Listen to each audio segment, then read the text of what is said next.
ಇನ್ನು ಈ ಹೊರ್ಮುಜ್ ಜಲಸಂಧಿ ಇದೆಯಲ್ಲ, ಅಲ್ಲಿ ಸಾಲಗಟ್ಟಿ ಅಲ್ಲಿ ನಿಂತಿವೆ ಹಡಗುಗಳು, ಬಿಡ್ತಾ ಇಲ್ಲ.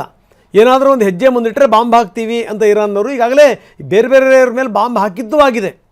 ಈಗ ಇರಾನ್ಗೆ ಡೊನಾಲ್ಡ್ ಟ್ರಂಪ್ ಇದಕ್ಕೆ ಸಂಬಂಧಪಟ್ಟಂಗೆ ದೊಡ್ಡ ವಾರ್ನಿಂಗನ್ನು ರವಾನಿಸಿದ್ದಾರೆ.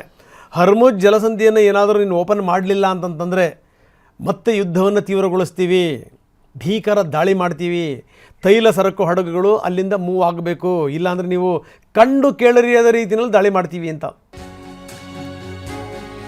ಇನ್ನೊಂದು ಕಡೆಗೆ ಜಾಗತಿಕ ಮಟ್ಟದಲ್ಲಿ ದೊಡ್ಡ ಬೆಳವಣಿಗೆ ಆಗಿದೆ. ರಷ್ಯಾ ಅಧ್ಯಕ್ಷ ಪುಟಿನ್ಗೆ ಡೊನಾಲ್ಡ್ ಟ್ರಂಪ್ ಕರೆ ಮಾಡಿ ಮಾತಾಡಿದ್ದಾರೆ. ಇದು ಸಂಗತಿ.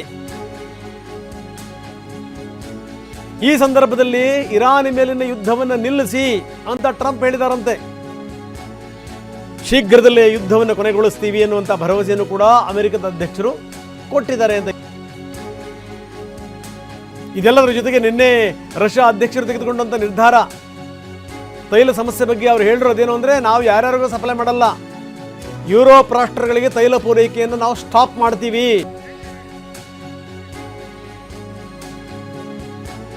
ಜಗತ್ತಲ್ಲಿ ತಲ್ಲಣ ಎದ್ದಿದೆ. ಜಾಗತಿಕವಾಗಿ ತೈಲ ಮತ್ತು ಅನಿಲ ಪೂರೈಕೆ ಒಂದು ಲೆಕ್ಕದಲ್ಲಿ ಅಯೋಮಯ ಸ್ಥಿತಿಯನ್ನು ತಲುಪಿದೆ.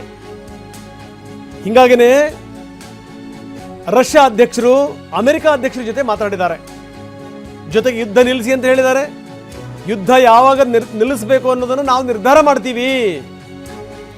ಇದು ಇರಾನ್ ಹೇಳಿರುವಂಥ ಮಾತು.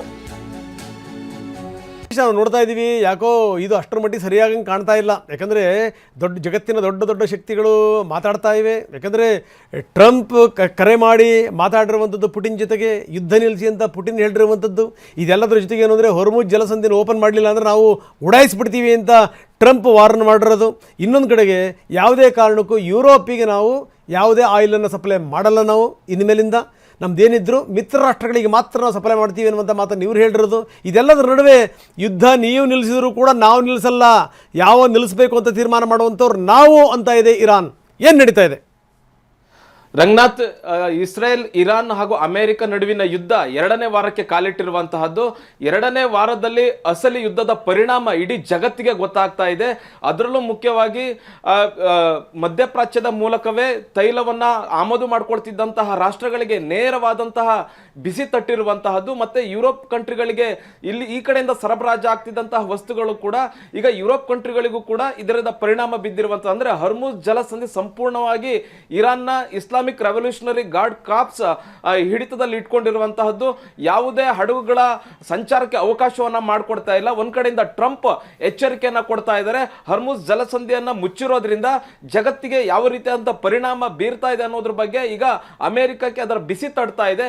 ಹೀಗಾಗಿ ಟ್ರಂಪ್ ಎಚ್ಚರಿಕೆಯನ್ನ ಕೊಡ್ತಾ ಇದ್ದಾರೆ ಇರಾನ್ ಮೇಲೆ, ಹೊರ್ಮುಜ್ ಜಲಸಂಧಿಯನ್ನ ಓಪನ್ ಮಾಡಬೇಕು, ತೈಲ ಹಡಗುಗಳ ಸಾಗಾಟಕ್ಕೆ ಅವಕಾಶವನ್ನ ಮಾಡಿಕೊಡಬೇಕು. ಇಲ್ಲ ಅಂತಂದ್ರೆ ಇರಾನ್ ಸರಿಯಾದಂತಹ ಪಾಠವನ್ನ ಇರಾನ್ಗೆ ಕಲಿಸಬೇಕಾಗುತ್ತೆ, ಮತ್ತೆ ಯುದ್ಧ ಇನ್ನಷ್ಟು ಭೀಕರ ಆಗಿರುತ್ತೆ ಅನ್ನುವಂತ ಹೇಳ್ತಾ ಇದ್ದಾರೆ. ಮತ್ತೆ ಇನ್ನೊಂದು ಮಾತನ್ನು ಹೇಳಿದ್ದಾರೆ, ಯುದ್ಧ ಆಲ್ಮೋಸ್ಟ್ ಮುಕ್ತಾಯದ ಹಂತಕ್ಕೆ ಬಂದಿದೆ ಅನ್ನುವಂತಹದನ್ನ. ಆದ್ರೆ ಇರಾನ್ ಸ್ಪಷ್ಟವಾದಂತಹ ಎಚ್ಚರಿಕೆಯನ್ನ ಮತ್ತೆ ಖಡಕ್ ತಿರುಗೇಟನ್ನ ಕೊಟ್ಟಿರುವಂತಹದ್ದು. ಯುದ್ಧ ಯಾರು ನಿಲ್ಲಿಸಬೇಕು ಅನ್ನುವಂಥ ತೀರ್ಮಾನ ಮಾಡುವಂತವ್ರು ನಾವು, ಯುದ್ಧ ಯಾವಾಗ ನಿಲ್ಬೇಕು ಅನ್ನುವಂಥದ್ದನ್ನ ತೀರ್ಮಾನ ಮಾಡುವಂಥವ್ರು ನಾವು ಅನ್ನುವಂಥದ್ದನ್ನ ಹೇಳ್ತಾ ಇದೆ.